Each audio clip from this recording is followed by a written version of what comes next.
Good morning, good afternoon, everybody. How you doing today? Welcome back to the channel.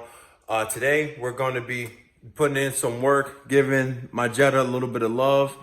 Right behind me, as you can see, I've already got the wheels off, tucked underneath the car for a little bit of extra security. We're going to be replacing the struts. We're going to be doing, I'm not sure how well you can see that. I apologize for the bad lighting. We're going to be doing the axles as well. And we're also going to be doing the lower control arms. So this is going to be a multi-part video, probably around 2 to 3 episodes long.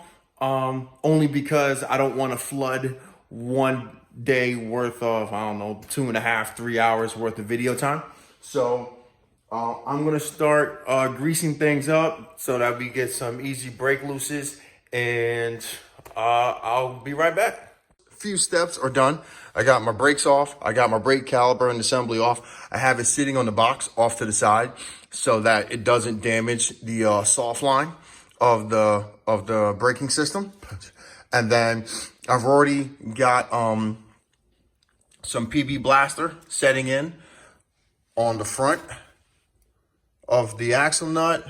I sprayed it in between here where there's an opening of the toner ring into the rear of the axle.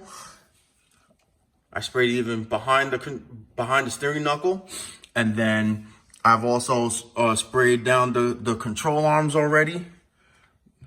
If you can see how nice and wet they are. I've already disconnected all the electronics, the brake wear sensor, and the ABS sensor, got those off. And now I'm just letting it soak down as I go prepare the other side. I'm gonna do that, and then I'm gonna come back and I'm gonna start to probably work on disconnecting the outer tie rod assembly before I then move on to releasing the CV axle. All right, party people. Next step, we're gonna reach inside this sucker. We're gonna unbolt the CV axle first, starting with the, whatchamacallit? Yeah, with them triple square nuts, as you see right here. M10 triple square with my handy dandy 1/2 inch to 3/8 adapter. Let me see how, let me shed some light on this situation right here. There you go. All right. Up to my impact. All right. If you don't have an impact, what you could do is you could put your car in gear. If it's a stick shift, you'll keep it from moving, or leave for an automatic car, leave it in gear.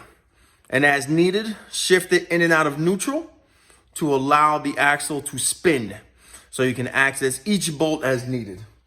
I have a stick shift, so I am leaving it in neutral, holding on to the axle, and giving the impact gun a little bit of gas at a time, so it nice and easily removes each bolt as I go. So I'm gonna continue doing this, after which I'm gonna release the axle nut, and then I have a punch, which I'm gonna line up with that little groove you see right there, and I'm gonna give it a good old whackadoo as many times as I need to get that axle to slide on out. All right. First, CV axle out of the car, driver's side. One thing I failed to mention, which I realized as I was trying to fight this thing out, 19 millimeter wrench, right? Lower control arm ball joint. Take that sucker off. All right, you get that off, and then you pry this down, and then you pull the control arm away from it. So that'll give you some leeway when you're hammering this thing out of that socket right there, out of that area, whatever you want to call it, that groove. Yeah. So that'll give you a little bit of leeway as you start to push it out. You can use a die and hammer like I did. Die, hammer, or tap, whatever you want to call it. And just beat that sucker out. Like I said, I lubed it up nice and healthy wise. I put a lot of PB Blaster on it to help loosen it up. So it wasn't that much of a fight other than trying to get a little bit of extra clearance. So when I was looking at the boot earlier, I saw some grease leaking out. And what I saw was I saw some cracking in the boot. I actually cracked the seal, the rear seal of it as I was fighting it out. But that doesn't matter because I'm replacing them anyway.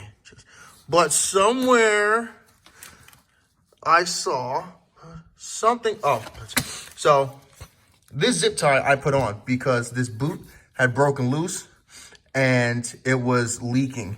So I was like, you know what? Forget it. I'm not even going to take any chances. I'm just going to swap them both out. As you can see, you got the factory worm clamp still on there. I hate these things. Volkswagen, Audi, stop using them. And I mean, other than that, this thing's in pretty good shape for being, it looks like the factory axle. And yes, there are still some factory parts on this car. When I got it, it only had 97,000 miles on it. So, ka-ching. All right, so next, I'm going to take out my lower control arm bolts. One here in the rear, and then another one over here, down hither. So you're going to have to reach on top, I believe, and lock it down with another wrench. But I'm just going to try and zip these bad boys off and see how that goes. I'll be right back. Okay, ladies and gentlemen, we have the two lower control arm bolts out. This is for the left side, the cross, which is mounted right below the transmission. The other one's going to be a little bit tough because I believe it's right behind the oil pan. Not sure, but either way, 18 millimeter on the front and then 18 millimeter on the back. With both bolts, they're 18 mils, and you're going to have to hold the rear nut. In this case, it's going to be right up in here. So you're going to have to get another wrench. My preference is, if I can find it. Here we go. This sucker. Get it right up in there, bend it, hold it, lock it down. You're good to go. And then I use the same one to get up in the lower portion. There's a little hole in there where you can reach up, lock it down. Take out this one. All right, so all I'm going to need to do now is pry bar this sucker out. I got one hand right now, so I'm going to pry this out right here. Where am I? Right there. You see it? Right there where the red is. I'm going to pry that out. And then I'm going to pry out this as well. And then after that, the only thing that's left is detach this baby. All right, here. Get that down. And then boop, pop it out. All right. So we're back again. And I got the low control arm off. All right. I got the steering knuckle off. Okay, as you can see right there. Okay, that was extremely easy. Is another 18 by 18. Where'd I go? There we go. 18 by 18, same thing. Lock down the rear nut. You know, rack it on the front side. Both are 18 millimeters for the cross nut in the back. Right there, which holds it in place for the control arm. And then once it's free, you just use your own personal little Mjolnir and hammer her off. And then up top, you get a screwdriver, you pry off your dust cap. I don't know if you see that. You see that? It looks the same thing except over on here on this side. And then here we go. What you do is you got two options. If you don't have an impact gun, you can use a T45 or equivalent Allen key hex type of tool. That sucker gets jammed in just like that. And then you get a 21, right? Let's see.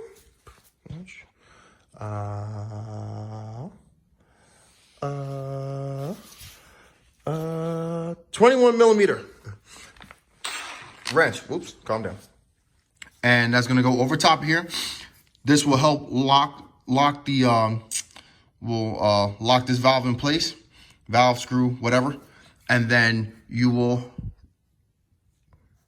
start to loosen your bolt.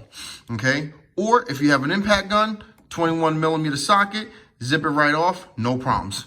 All right, then the next step is going to be to take off your bearing retainer cup, whatever you want to call it.